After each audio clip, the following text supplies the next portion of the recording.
Hi guys, ഇന്ന് നമ്മൾ കടയിൽ നിന്നും വാങ്ങുന്ന അതേ ടേസ്റ്റിൽ തന്നെ ഫ്രഷ് ക്രീം എങ്ങനെ വീട്ടിൽ ചെയ്തെടുക്കാമെന്ന് നോക്കാം. ഒരു പാനിലേക്ക് 1/2 ലിറ്റർ പാല് പൊട്ടിച്ചെടുത്ത ശേഷം ഒന്ന് നന്നായി തിളപ്പിച്ചെടുക്കുക. തിളച്ച പാലിലേക്ക് 2 ടേബിൾ സ്പൂൺ വിനാഗിരി ഒഴിച്ച് ഒന്ന് പിരിയിച്ചെടുക്കാം.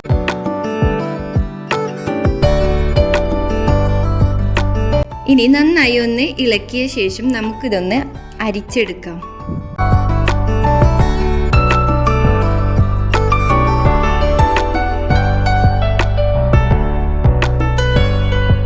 ചൂടാറിയ ശേഷം ഒരു മിക്സിയുടെ ജാറിലേക്കിട്ട് അല്പം ഉപ്പ്, പഞ്ചസാര, 1/4 കപ്പ് പാല് എന്നിവയിട്ട് നന്നായിട്ടൊന്ന് അടിച്ചെടുക്കാം. നമ്മുടെ ഫ്രഷ് ക്രീം ഇവിടെ റെഡി ആയിട്ടുണ്ട്. ഇനി ഇതൊരു ബൗളിലേക്ക് മാറ്റി നമുക്കൊന്ന് തണുപ്പിച്ചെടുക്കാം. ഫ്രഷ് ക്രീം ഉപയോഗിച്ച് കറികൾ ഉണ്ടാക്കുമ്പോൾ ഇനി ഫ്രഷ് ക്രീം കടയിൽ നിന്നും വാങ്ങേണ്ട ആവശ്യമില്ല. അപ്പോൾ എല്ലാവരും ട്രൈ ചെയ്ത് നോക്കണേ. ഇഷ്ടമായാൽ എൻ്റെ ചാനൽ സബ്സ്ക്രൈബ് ചെയ്യുകയും വേണം. Okay, bye guys.